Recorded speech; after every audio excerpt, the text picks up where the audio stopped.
Elle n'avait pas de tête. Alors les gens se sont mis à dire, mais c'est Mary Gallagher qui est à la recherche de sa tête. Les maisons, tout comme la lumière, attirent l'énergie. La lumière attire les moustiques vers elle, les maisons attirent l'énergie. Et parfois vous avez ce qu'on appelle une ouverture, un portail en deux mondes. Je savais que si je détournais le regard, personne ne le saurait, car j'étais le seul à le voir. En 1879, à Montréal, des policiers sont appelés dans l'appartement de deux prostituées. Une malédiction va désormais marquer leur misérable logement. En 2005, des chasseurs de fantômes sont autorisés par la ville de Mississauga à enquêter sur une demeure au passé trouble. Chance ou malchance? En 1941, une riche héritière épouse un philanthrope millionnaire. Ils ont tout pour être heureux, mais une fatalité s'acharne sur leur domaine. Malédiction à dossier mystère.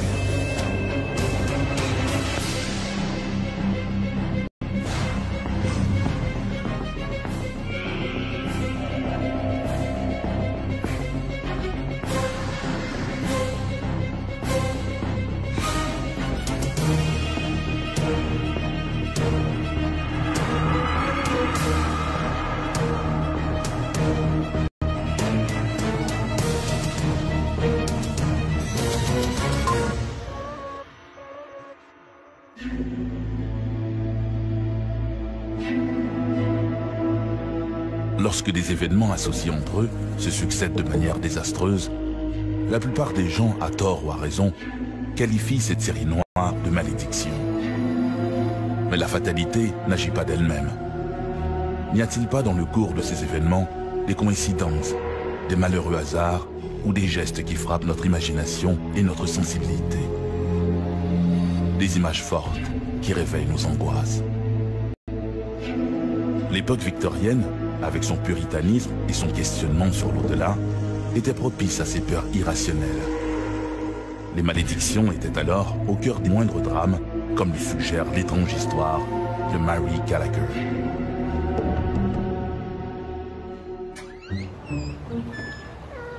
Hésitant, le jeune John Troy, 13 ans, pousse la porte de l'appartement situé au second étage du 242 de la rue William.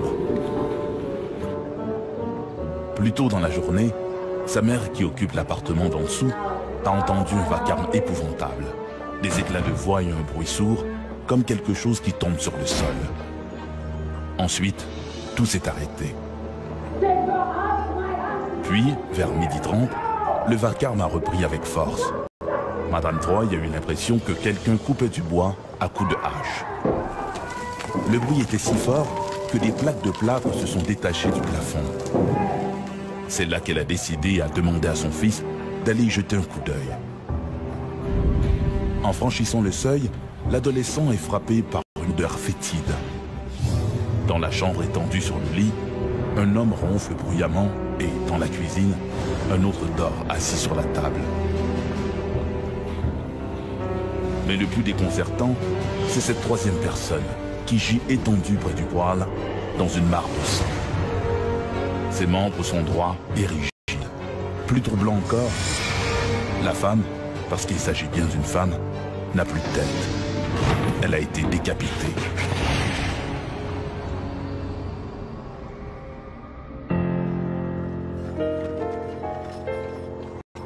Le 27 juin 1879, en soirée, le constable Neil McKinnon, qui effectue une ronde dans le quartier miséreux de Griffintown, note un attroupement inhabituel. Il y a des policiers qui sont en patrouille. On sait qu'il y a un poste de police qui est à proximité. Alors, les policiers, ça prévoit un attroupement devant la maison de Susan Kennedy, Jacob Myers. Et eux autres, ils connaissent Susan Kennedy. Ils savent que c'est une femme qui est en boisson. Elle n'est pas facile d'approche. Elle dit, regarde, on va pas là tout de suite, on va aller chercher des renforts. L'agent retourne au poste de la rue Young et en revient avec ses collègues Thomas Riley et Zéphirin Bélanger. Munis de lampes tempête, les policiers sont confrontés à une scène d'horreur. Sur le plancher, gît le corps d'une femme. Elle a été décapitée. Sa tête se trouve d'ailleurs dans un seau laissé tout près. Elle a les yeux grands ouverts et ses pupilles dilatées semblent fixer les policiers horrifiés. La femme a également eu la main droite sectionnée à la hauteur du poignet. La victime est identifiée comme une certaine Mary Gallagher. Mary Gallagher était une Irlandaise venue s'installer au Canada dans les années 1850 environ. C'était une jeune femme qu'on dit de mœurs légères qui aimait beaucoup les hommes, aimait beaucoup la fête et beaucoup l'alcool aussi. Elle était très pauvre, misérable. Elle avait fait quelques séjours en prison, et en prison, elle avait fait la connaissance de Susan Kennedy. Toutes deux s'adonnaient à la prostitution dans les rues de Montréal au 19e siècle. Dans une chambre voisine, les constables découvrent Susan Kennedy, 26 ans. Dans la chambre à coucher, il y avait Susan Kennedy qui était couchée là. Ses vêtements étaient ensanglantés, elle avait les mains pleines de sang, elle dormait ivre morte.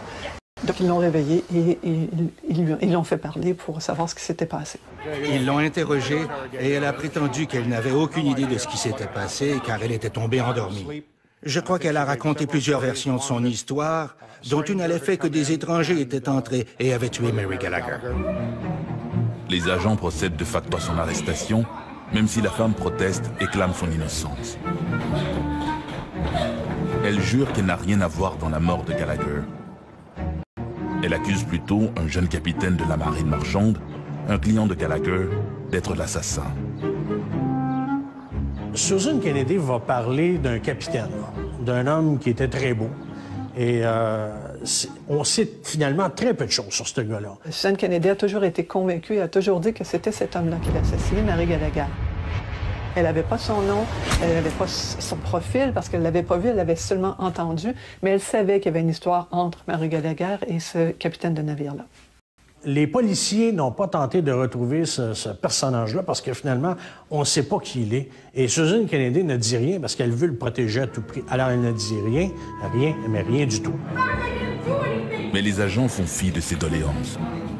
Le soir même, ils arrêtent également Jacob Myers, le mari de Kennedy. Susan Kennedy avait un mari qui, de toute évidence, était un imbécile, qui s'accommodait, disons, des loisirs de son épouse. C'était un type plutôt agréable, mais il n'était pas tout là. En anglais, on dirait qu'il lui manquait une bougie dans le chandelier. Mais il n'était certainement pas présent lorsque le meurtre a été commis. Vers minuit, alors que le corps se trouve toujours sur place, l'appartement est inspecté par le chef de la police de Montréal, Hercule Paradis, et le détective William Cullen. Dès le début, les soupçons étaient portés sur Susan Kennedy, justement à cause de la façon dont ils l'ont trouvée sur le lit. Certains disent même qu'elle avait certains vêtements de Mary Gallagher qu'elle avait enfilés étrangement. Elle avait beaucoup de sang sur ses vêtements et les mains pleines de sang. Ils ont aussi trouvé une hache. Les policiers ont trouvé une hache quelque temps plus tard. Une hache qui était ensanglantée avec des cheveux, probablement des cheveux de Mary Gallagher. Pour les enquêteurs, il ne fait aucun doute qu'il s'agit là de l'arme du crime. Sur ces entrefaites, James John Edmund Guérin, un jeune médecin de 23 ans, débarque au 242 de la rue William. Mary Gallagher, elle est assassinée le vendredi midi. Le corps reste là, la tête est dans le panier avec une de ses mains. Et c'est seulement le lendemain, c'est un jeune médecin qui est fraîchement sorti de la faculté de médecine de McGill qui va se rendre sur place et qui va procéder à toutes les observations d'usage à ce moment-là. Dans son constat post-mortem, il écrit que le corps est encore rigide. Selon lui, la victime a été frappée à au moins 14 reprises avec une hache. Il note aussi, sur le visage de la femme, des marques de contusion importantes. Il y avait beaucoup de contusions sur son corps. La tête avait beaucoup de fractures sur le crâne, beaucoup de blessures. Le nez avait été écrasé. Donc, il était clair qu'il y avait eu une bataille avec un objet, un contondant, en tout cas quelque chose qui avait servi à la tuer. Suite à ces observations, le corps est transporté à la faculté de médecine de l'université McGill pour y être autopsié. Pour le pathologiste, il ne fait aucun doute que la victime a été assassinée par une femme. Certains prétendront que Susan Kennedy n'était pas assez forte pour manier la hache et couper la tête. Ce qu'il y a d'intéressant et même un peu d'amusant, si j'oserais dire, c'est que le rapport du pathologiste a démontré que la façon dont les coups avaient été portés sur le corps démontrait que ce n'était pas un homme qui l'avait fait, mais plutôt la main malhabile d'une femme, parce que les coups n'étaient pas précis. Comme quoi, une femme ne pouvait pas manier une hache aussi bien qu'un homme. L'agresseur de Mary Gallagher, écrit-il, était animé d'une rage hystérique. Une rage qu'il qualifie de typiquement féminine.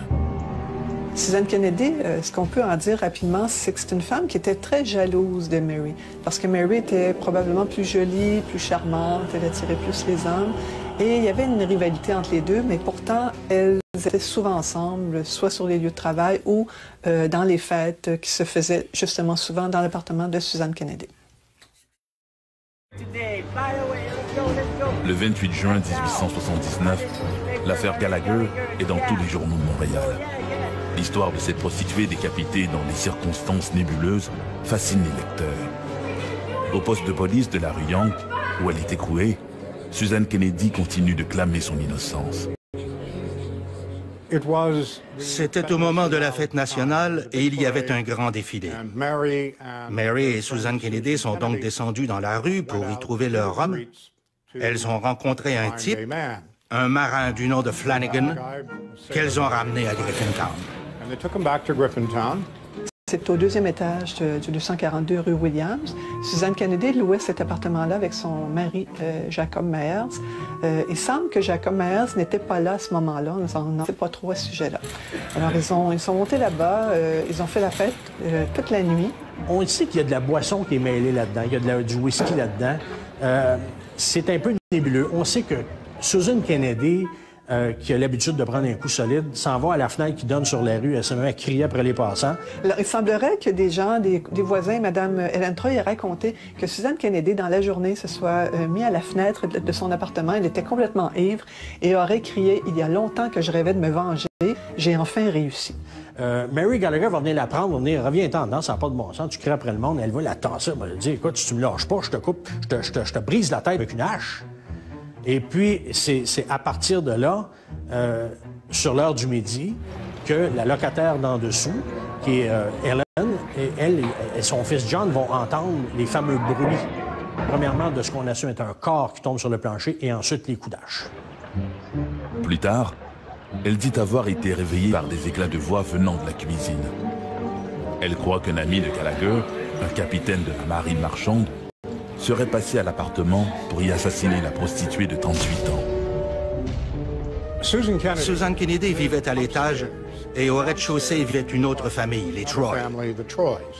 Au rez-de-chaussée, on avait entendu beaucoup de bruit, des bagnes et des sons de hache, et du plâtre était même tombé du plafond. Alors, ils ont envoyé leur jeune fils voir ce qui se passait. Il est monté à l'étage et a ouvert la porte. De toute évidence, il y avait eu une beuverie.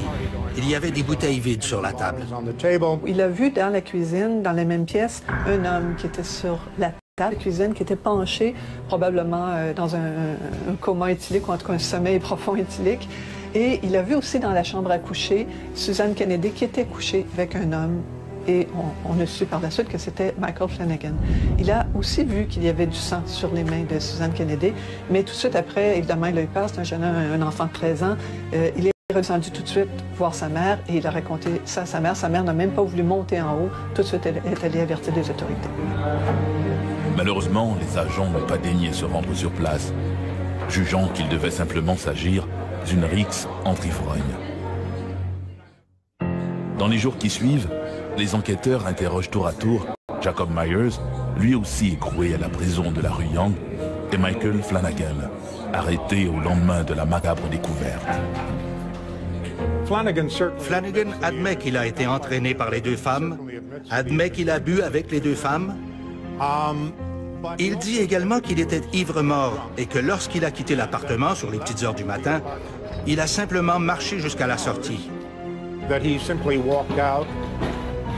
Il n'y avait pas d'électricité à l'époque et l'appartement était plutôt sombre. Sa version est qu'il est sorti sans s'être rendu compte qu'il y avait un corps sur le plancher et une tête dans un seau. Il n'avait rien vu. On dit on n'a pas de preuves, on ne peut pas l'incriminer de quoi que ce soit. Il n'est pas taché de sang, rien. On le laisse aller, puis ça, c'est très rapide.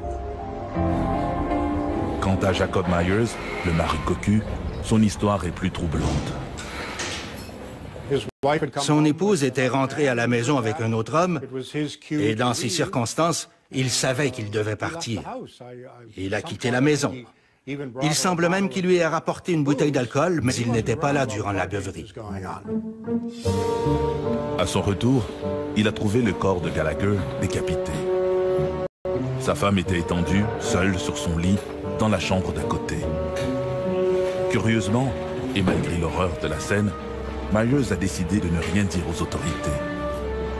Il est ressorti faire des courses, jugeant préférable de se tenir loin de tout ce merdier. Tout ce que je pourrais dire, c'est que la police va rapidement le tasser de l'enquête, parce qu'on va dire que ça ne vaut même pas la peine. Est-ce qu'on pourrait dire que c'est un simple d'esprit? On ne pourrait peut-être pas aller jusque-là, mais la police ne le considère même pas comme étant un suspect dans l'affaire. Peut-être qu'on dirait à l'époque qu'il était trop innocent. La plupart des gens ont cru que la raison pour laquelle ce meurtre s'est produit, c'est que Susan Kennedy était jalouse, parce que c'était elle qui avait recruté Flanagan. Il l'avait amenée à la maison et que c'était elle que Flanagan allait payer pour ses services. Mais il semble que Flanagan ait préféré la femme plus âgée et beaucoup plus expérimentée. Ainsi, un des prétextes évoqués était que Susan Kennedy était simplement jalouse parce qu'elle avait été volée et privée du client avec lequel elle s'imaginait aller au lit ce soir-là. La question qui demeure en suspens est « a-t-elle été aidée ?» Et nous ne pourrons jamais répondre à ça. Le procès pour le meurtre de Mary Gallagher s'ouvre au Palais de justice de Montréal le 30 septembre. Pour la magistrature, l'affaire est entendue d'avance. C'est Susan Kennedy qui a assassiné la fille Gallagher dans un excès de jalousie. Lors du procès, il était clair qu'en l'absence de preuves solides contre l'un des autres témoins, la seule personne qui ait pu faire ça, compte tenu des preuves circonstancielles, était Susan Kennedy. Le jury est allé en délibéré. Ça n'a duré qu'1h20 de délibéré. Même s'ils ne se sont pas tous entendus à l'unanimité, il y avait quand même une bonne part des membres du jury qui étaient convaincus que c'était Susan Kennedy qui était la meurtrière. Ils l'ont donc déclarée coupable et elle a été condamnée à la pendaison jusqu'à ce que mort s'en suive, comme on disait justement à l'époque, le 5 décembre suivant. Par contre, dans les jours qui suivent, on ne sait pas trop pourquoi, mais dans les jours qui suivent, la sentence de pendaison a été commuée en prison à vie. Incarcérée, elle travaillera comme toutes les détenues dans les prisons pour femmes. Elle contractera la diphtérie, qui est une maladie contagieuse, et sera envoyée à l'infirmerie de l'hôpital de Kingston, où elle décédera 16 ans après sa condamnation. 16 years into her sentence. Flanagan sera acquitté des accusations portées contre lui.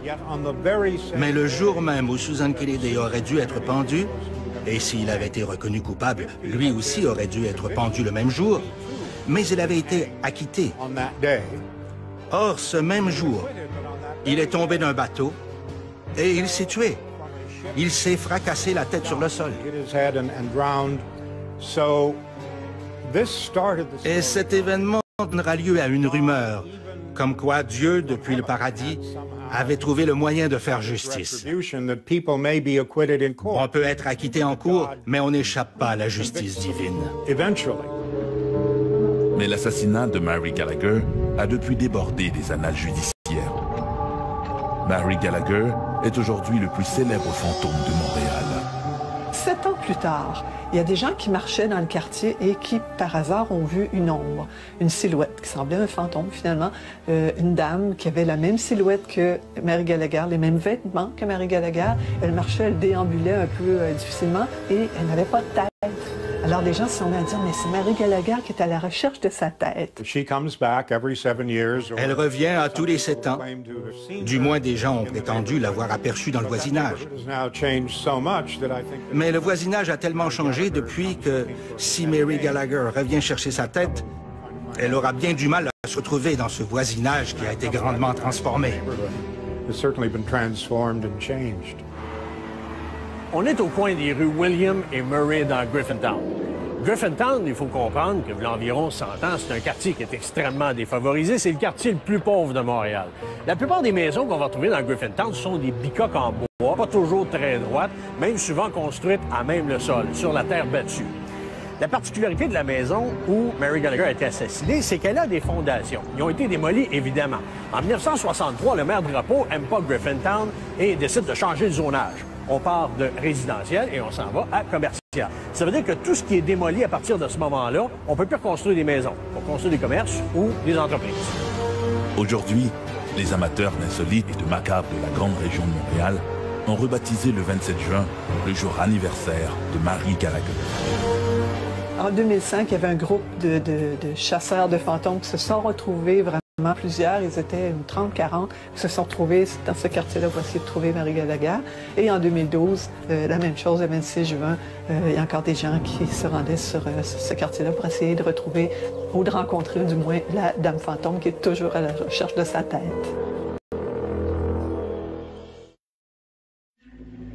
Croiser une femme sans tête a de quoi déranger, d'autant plus si vous n'êtes pas le seul à le voir.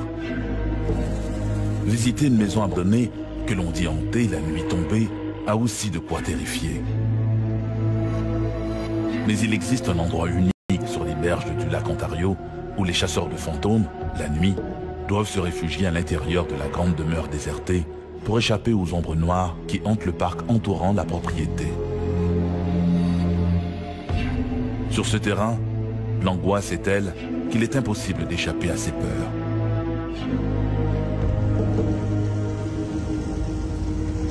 Nous venions de terminer un travail à Mississauga. Nous enquêtions sur les propriétés hantées, à la demande de la ville, lorsque le superviseur affecté par la ville nous a demandé si nous voulions jeter un coup d'œil sur une autre maison, vraiment hantée. Mais nous avons failli refuser la proposition, car nous étions très fatigués. Il était tard, il faisait noir, il faisait froid. Mais nous l'avons suivi jusqu'à cette propriété. Et comme nous remontions cette allée, il faisait très noir. Le domaine s'est mis à briller dans l'obscurité.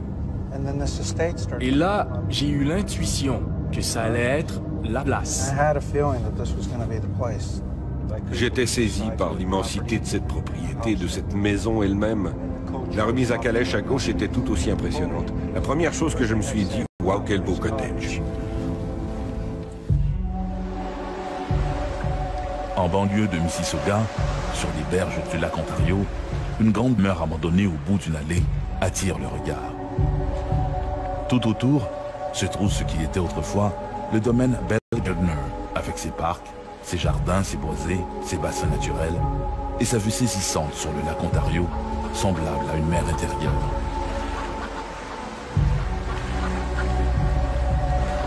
Autrefois, la tribu Ojibwe chassait et campait à cet endroit qui aujourd'hui est redevenu sauvage et exprime toujours une certaine sérénité à la lumière du jour. Mais le soir venu, il en est tout autrement. Cette propriété devient dramatique lorsque le soleil se couche.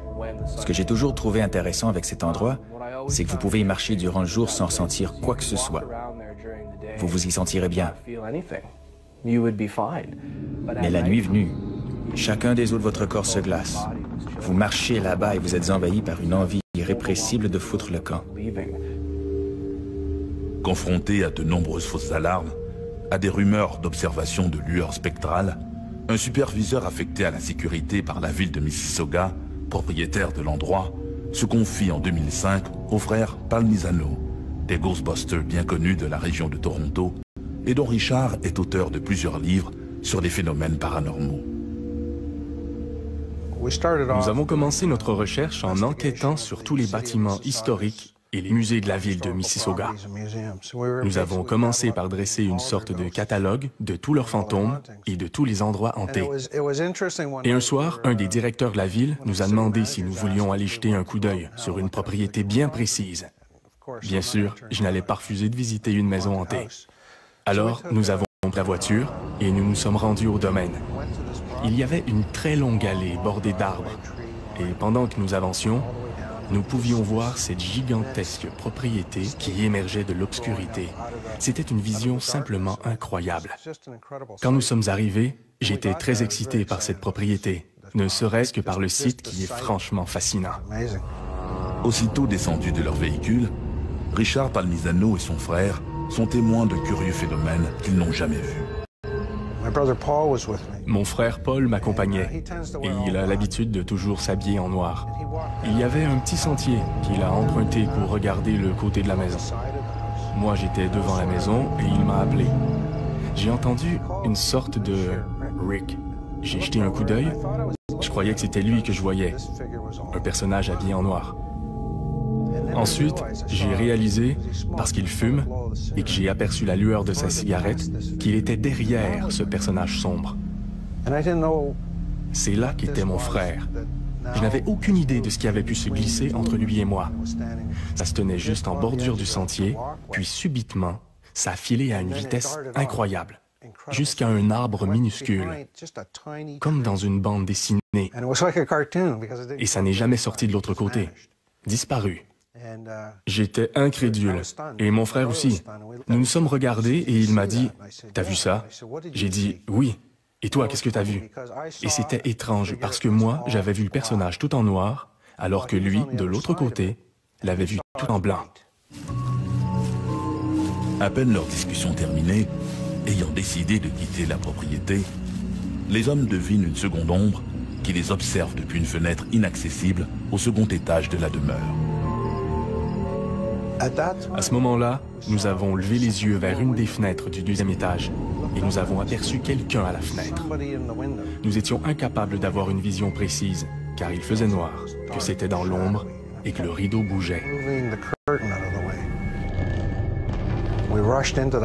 Nous nous sommes précipités à l'intérieur et j'ai repéré la fenêtre que nous avions observée. Elle surplombait l'escalier et il était impossible pour qui que ce soit de se tenir là où nous avions observé la silhouette, parce que la fenêtre était à 4 mètres au-dessus du plancher. À ce moment précis, j'ai compris que c'était ici qu'il fallait enquêter. Ce même soir, nous avons convenu de continuer notre enquête. Enquête que nous menons depuis maintenant 3 ans. Nous avons passé 3 ans sur cette propriété. Suite à cette première soirée animée au domaine Bell Gardner, les deux frères Palmisano s'interrogent sur le passé de cette demeure abandonnée. En 1937, un jeune et richissime avocat de la défense de Toronto, Charles Powell Bell, achète la parcelle riveraine d'une ferme prospère. Charles a acheté cette propriété, je crois qu'il s'agissait de 43 acres, d'une ferme située directement de l'autre côté de la route. Tout cela était une terre agricole, et je crois que c'était en 1937. Il voulait construire une demeure pour sa nouvelle épouse, Kathleen. Il souhaitait planter leurs racines là, et il a construit cette maison qui a été terminée en 1938. Mais âgé d'à peine 30 ans, Charles Powell Bell meurt subitement. Charles devait décéder 3 mois plus tard. Il n'y aura donc vécu que 3 mois. Après quelques informations prises auprès de la ville de Mississauga sur l'historique de la construction de la propriété, les frères Palmisano rencontrent sur les lieux des agents affectés à la sécurité. Je connais certains des employés affectés à l'entretien et ils m'ont raconté leurs histoires. Certains ont vu un mariage qui se déroulait à l'arrière de la maison. Un mariage de fantômes où la femme était tout en blanc et où l'homme portait un chapeau haute forme et une veste en cul de pie. Ils sont restés là à regarder, puis la scène s'est évaporée. Effectivement, Kathleen Bell se remarie au domaine durant la Seconde Guerre mondiale. Kathleen s'est effectivement remariée et c'est à ce moment que la propriété a pris le nom de Bell Gardner. parce que c'était le domaine des Bell et qu'elle a épousé un gentleman nommé James Gardner. Ils se sont mariés à la propriété. Après des années de bonheur, le couple se sépare en 1960. Kathleen a vécu là jusqu'en 1961. La vie y fut superbe jusqu'en 1960, jusqu'à ce que James décide que sa secrétaire était plus séduisante. Il a divorcé et il est déménagé. Divorcée, Kathleen décide de vendre la propriété et c'est Hydro-Ontario qui s'en porte acquéreur. Hydro s'est installé en 1961. C'était à une époque où tout le monde essayait de comprendre la fusion à froid. Ils ont donc installé divers équipements, un circuit très puissant, des transformateurs, toutes sortes de trucs pour mener des expériences sur la fusion à froid. Pendant près de 40 ans, Hydro-Ontario procède à des expériences sur la fusion froide. Ces expériences produisent de puissants champs électromagnétiques. Puis, en 1997, Hydro cède le bâtiment à la ville de Mississauga. Mais les gardiens affectés à la sécurité par la ville affirment que l'endroit est hanté par des présences invisibles. Nous croyons que c'est à ce moment qu'ils ont modifié quelque chose sur la propriété, à cause des expériences. Parce qu'il y a des entités qui n'appartiennent pas à ces lieux. Je crois qu'on pourrait les appeler des ombres, qui n'agissent pas de la même manière que les ombres dont nous avons entendu parler. Ces ombres sont très curieuses à propos de ce que nous faisons et qui nous sommes, mais ils n'ont pas de réelle substance. À plusieurs occasions, les alarmes de mouvement à l'intérieur de la maison sont déclenchées sans que le périmètre extérieur, le terrain, les entrées n'aient détecté le moindre mouvement. Bon nombre des agents de sécurité qui doivent surveiller la propriété rapportent des alarmes intérieures, mais pas d'alarme extérieure. Donc, quelque chose bouge à l'intérieur sans avoir franchi le périmètre extérieur. Alors, ils doivent venir vérifier et plusieurs ont vu des choses à la propriété. Les gardiens de nuit affectés à la sécurité éprouvent un sentiment d'angoisse. Ils craignent davantage de se retrouver sur le terrain qu'à l'intérieur de la maison elle-même. Sur cette propriété, quand vous êtes en train de faire le guet à l'extérieur, la seule envie que vous avez, c'est de rentrer dans la maison. Parce qu'au fond de vous-même, vous ne vous sentez pas en sécurité sur le terrain. Quand vous entrez dans la maison, vous vous sentez mieux. Pour une raison quelconque, lorsque vous êtes dehors, il y a beaucoup plus de choses inquiétantes qui vous glacent le sang. Pire que lorsque vous êtes à l'intérieur. Ce qui se déroule à l'intérieur est inquiétant, mais beaucoup moins qu'à l'extérieur. Lors de leur enquête au domaine Bell Gardner à Mississauga, Richard et Paul Palmisano décortiquent l'historique des lieux eux-mêmes.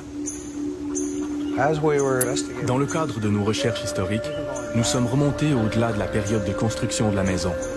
Et nous avons appris que c'était un territoire amérindien. Un territoire très important, puisqu'il bordait le lac Ontario. Et non seulement bordait-il le lac Ontario, mais vous y trouviez également l'embouchure de Joshua Creek, le ruisseau Joshua, qui traversait cette propriété. Alors vous aviez accès aux deux voies navigables les plus importantes aux yeux des Amérindiens de l'époque. Subséquemment, nous avons découvert que juste à la limite de la propriété, il y a un cimetière amérindien, un territoire hautement sacré. Et cela pourrait avoir un rôle à jouer quant aux phénomènes paranormaux qui se déroulent sur la propriété. La piste Ojibwe, si on l'appelle comme ça, ce sont des gens, les Ojibwe, qui se déplaçaient continuellement sur cette propriété. Et on rapporte que beaucoup de spectres d'Amérindiens ont été aperçus se déplaçant dans cette zone. Maintenant, l'écart entre ces deux mondes est tellement considérable que les Amérindiens décédés, qui continuent de faire leur vie traditionnelle, ne voient même pas la maison. Pour eux, c'est un simple terrain vague. Richard Palmisano organise pour son groupe une première journée d'enquête à la résidence Bell Gardner. Une fois que nous avons eu accès à la propriété, nous l'avons occupée. Nous venions chaque samedi. Nous y passions du temps. Nous avons installé des équipements de surveillance dans la maison et c'est là que nous avons commencé à voir ce qui se passait à l'intérieur. Le groupe visite chaque étage de la maison, de la cave au grenier, pour dresser un plan des étages, prendre des lectures des champs électromagnétiques, noter la température et l'humidité de chaque pièce.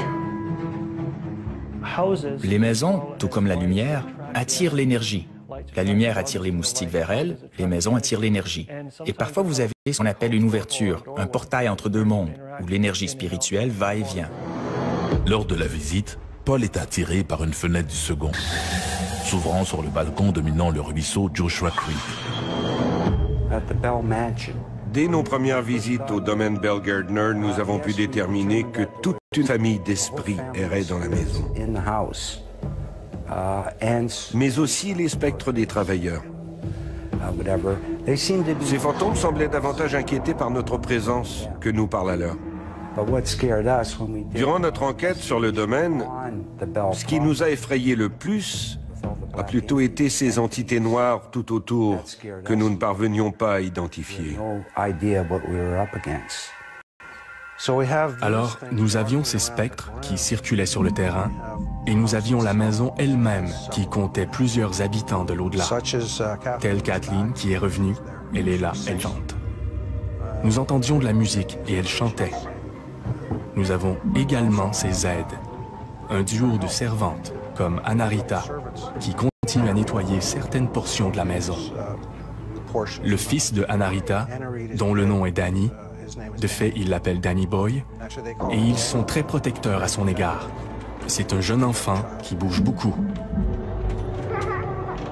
Paul, très sensitif, a aussi des visions et surtout des illusions auditives. Il entend rouler un tricycle sur le parquet et rire un petit garçon, Danny Boy, et une petite fille, Tonya. Henry, qui est une sorte de...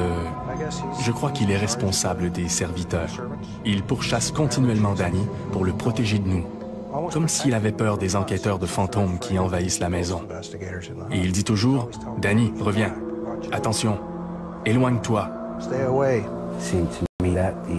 Il me semblait que cet esprit en particulier cherchait à éloigner le petit garçon Danny de notre présence. Parfois, il se montrait agressif envers nous, provoqué par nos caméras et notre équipement. Sur les enregistrements, il semblait nous dire « On ne veut pas de vous ici ». Comme Paul Palmisano a senti la présence d'au moins 2 enfants dans la résidence Bell Gardner, Richard apporte une poupée qu'il laissera dans un passage de la demeure, constamment filmée par une caméra de surveillance. La poupée disparaîtra mystérieusement durant la nuit. Le passé de la demeure n'est pas si heureux qu'imaginé au départ par les frères Palmisano. Certaines voix chuchotées en sourdine sur les enregistrements, ces échos passés appelés EVP, révèlent un épisode tragique. Danny, le jeune fils d'Anarita, qui lui portait pourtant une attention maladive, est retrouvé noyé dans le ruisseau derrière la propriété. Malgré le décès de son fils, Anarita tenta pendant quelques mois de travailler au domaine, mais finit par mettre fin à ses jours, en se pendant au balcon. Puisque les gardiens ont mentionné craindre s'aventurer près de la remise à Calèche, le Coach House, c'est l'endroit que les médiums du groupe de Palmisano entendent visiter. En s'y rendant, l'une des médiums a une impression diffuse et s'immobilise. Michel, qui accompagne le groupe, voit une tombe. Elle imagine une fillette morte. À l'intérieur, Coach House, les médiums sont assaillis par des images d'un homme effrayant, des images de bonbons, des images d'une fillette noire. La remise à Calèche a été un endroit très intéressant. Au début, nous avons installé 2 caméras, puis une seconde fois, une seule au premier étage. Quand nous avons quitté en fermant la porte à clé, l'esprit enfermé à l'intérieur est devenu très en colère ou très déçu de notre départ. Nous ne parvenions pas à déterminer son sentiment. C'était un esprit solitaire. Sur les enregistrements EVP, on l'entendait s'excuser s'il toussait ou faisait du bruit. Les EVP, les enregistrements de phénomènes de voix électroniques, sont de faibles échos que l'on entend sur certaines fréquences. À la manière d'un casse-tête composé d'impressions, le passé se révèle graduellement dans les enregistrements EVP. Chacun des nombreux spectres n'est perçu que dans un lieu précis dans la demeure. Mais la présence de Tonya est tout aussi bien ressentie à l'intérieur de la maison que dans la remise à calèche ou que dans les champs tout autour.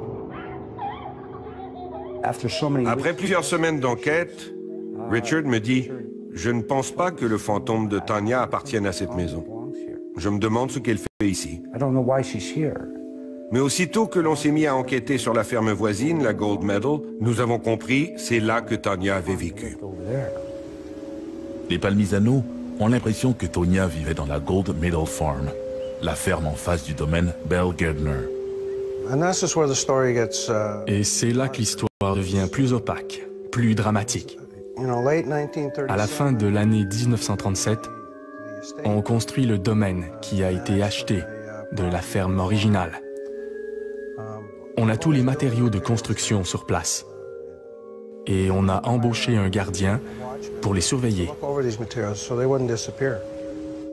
Alors le gardien reste sur le domaine, jour et nuit, pour jeter un œil sur le matériel, afin d'éviter qu'il se volait. Comme tout enfant, la petite Tanya, lorsqu'elle avait du temps libre, descendait vers Joshua Creek pour jouer ou tenter d'attraper du poisson. Il faut comprendre que durant toutes ces années, le ruisseau qui borde le lac Ontario appartenait à la ferme. Elle était donc habituée de traverser ce champ pour s'y rendre. Maintenant, il y a cette construction en cours, mais elle passe tout de même au même endroit et cet homme, le gardien, la voit passer.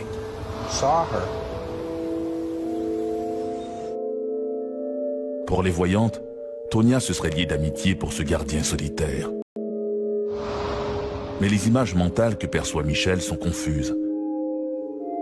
Elle a également des visions de violence et d'agression envers la fillette. Toujours est-il qu'un matin, le gardien s'est retrouvé près de Tonya gravement blessée. Maintenant, vous avez tous ces travailleurs agricoles qui travaillent à la ferme, qui entendent les cris et qui se précipitent en courant. Mais lorsqu'ils arrivent, la petite est morte. Tonya s'est-elle blessée mortellement en tombant? Ou le gardien l'a-t-il agressée comme l'ont pensé les travailleurs de la ferme? Cela a provoqué bien sûr la colère des travailleurs. Et durant le laps de temps que mettra le maître de la ferme à se rendre sur les lieux, le type a été lynché. On l'a pendu à la branche d'un arbre près de la maison de ferme.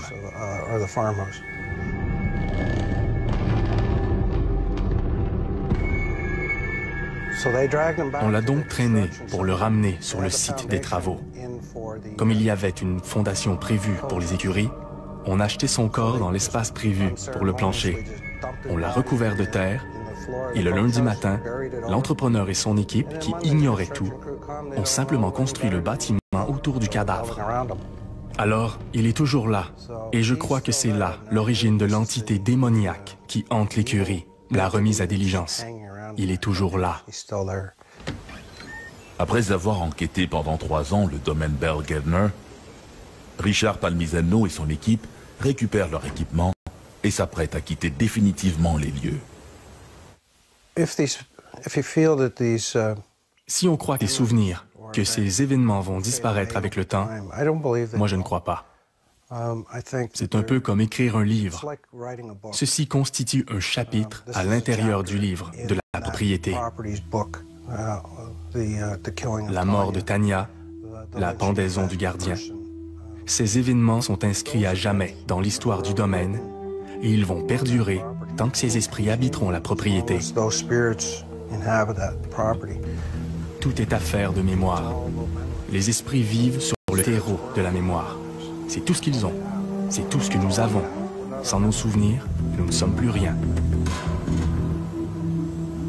Ce dernier jour, près de l'entrée, Paul aperçoit la poupée qu'ils avaient apportée là 2 ans plus tôt et qu'ils n'avaient jamais retrouvée depuis. Ses yeux de verre ont été arrachés. Mauvaise blague ou message d'outre-tombe.